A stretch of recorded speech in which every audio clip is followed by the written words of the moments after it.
I woke up to the sensation of cold air on my neck, where there should have been the familiar, comforting weight of my hair.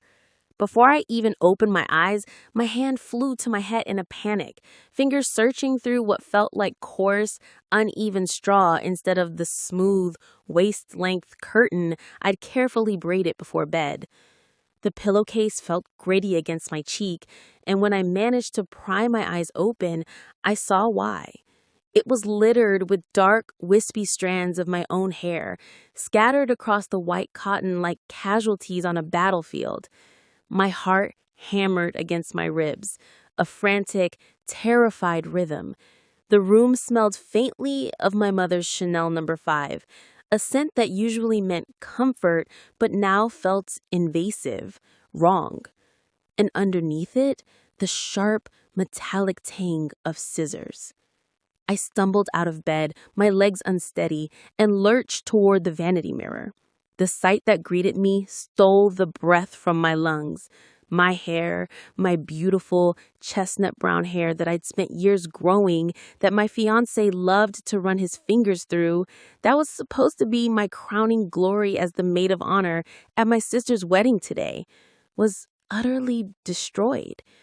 It had been hacked off in savage, uneven chunks, some pieces grazing my jawline, others sticking out at bizarre angles barely an inch long. It looked like a wild animal had attacked me in my sleep. Tears of pure, unadulterated shock welled in my eyes, blurring the monstrous reflection. And then I saw them, placed neatly in the center of my vanity, right on top of the lace runner, were my mother's dressmaking shares.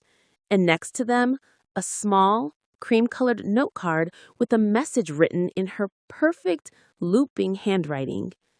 My dearest Clara, you know how important today is for Isabella. She needs to shine without any comparisons. This is for the best. A little less vanity will do you good. Now you can focus on supporting your sister, which is all that truly matters. Be a good girl. With love, Mother. The note fluttered from my numb fingers. The sleepy time tea she so insistently brought me last night, it hadn't been about calming my nerves. It had been a calculated move to knock me out. My own mother had drugged me and then mutilated me. Also, my perfect older sister, Isabella, wouldn't have a single moment of competition on her wedding day. I was supposed to wear a deep violet gown that complemented my hair and eyes. I was supposed to stand beside her, proud and happy. Now, I was a ruined thing. I clutched at the jagged ends of my hair, a sob catching in my throat. This wasn't just hair. It was my confidence, my identity, the one thing about myself I had always been proud of. I walked into the kitchen like a ghost. My father was at the table reading the newspaper. He glanced up over his reading glasses, his gaze sweeping over my devastated hair. He didn't flinch. He didn't look surprised. He simply nodded, a faint, approving smile touching his lips. "Ah, you're awake. I see your mother took care of the situation. Much better, Clara. Much more appropriate. Today is about Isabella's beauty, not a contest." My mother turned from the stove, where she was scrambling eggs. She wore a serene smile, as if she'd simply helped me pick out a dress. "It had to be done, darling. You were becoming too obsessed with your appearance. This way, no one will be distracted from the bride. It's a relief, really." They spoke about it as if they trimmed split ends. The cold, casual cruelty of it made me dizzy. I was their second choice, the backup daughter, and they had literally cut me down to size to ensure their favorite's day was perfect.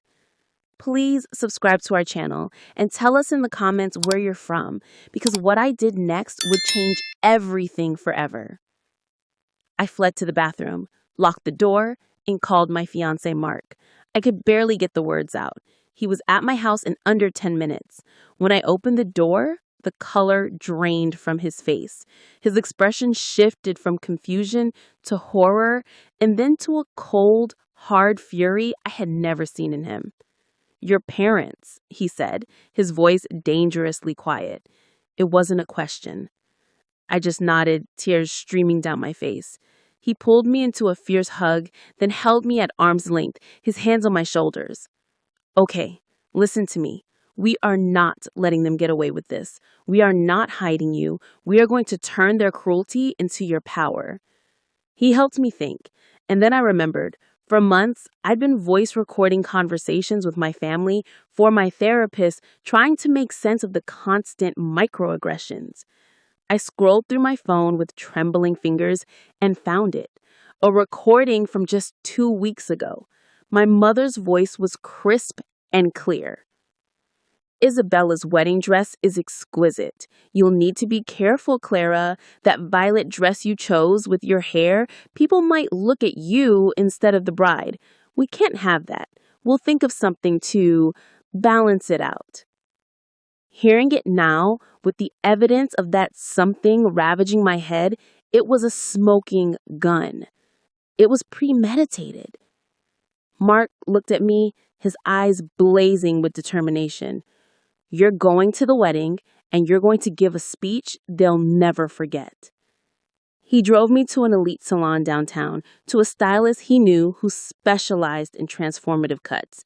The stylist, a woman named Elena, with kind eyes and a no-nonsense attitude, gasped when she saw me. Who did this to you, honey? My family. She nodded, a grim set to her jaw. Then let's give you a new one. She couldn't save the length. Instead, she sculpted what was left into a breathtaking, edgy pixie cut, sharp and sophisticated. She styled it with a defiant sweep that framed my face. When she was done, I didn't look like a victim. I looked like a star. I looked powerful. I arrived at the wedding venue, a lavish estate, my head held high. I wore the violet gown. I saw the moment my parents spotted me. My mother's smile froze and shattered. My father's face darkened. Isabella looked momentarily confused, then furious that I hadn't crumbled.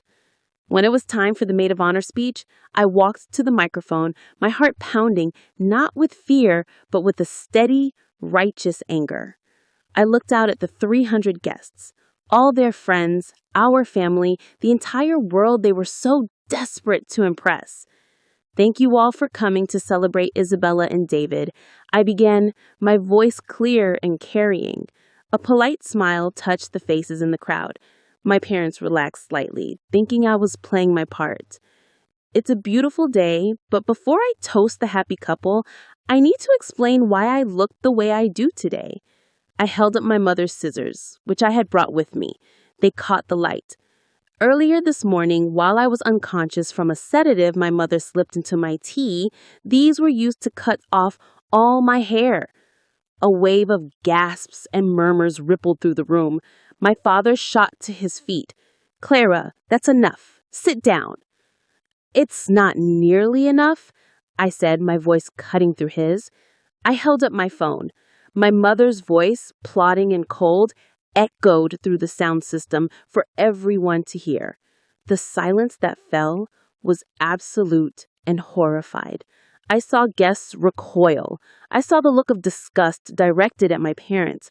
Isabella was staring at them, her face a mask of dawning comprehension and horror. They wanted me to be smaller so Isabella could look bigger. They tried to break my spirit by destroying something I loved about myself, but they failed because today I learned that my worth was never in my hair. It's in my voice, and I'm using it now. I didn't storm out. I finished my speech, toasting my sister with the grace they never thought I possessed. But the damage was done. Their perfect facade was obliterated. The video of my speech went viral, but my revenge was just beginning. I started a YouTube channel, then a nonprofit organization for survivors of familial emotional abuse, turning my pain into a global platform for healing.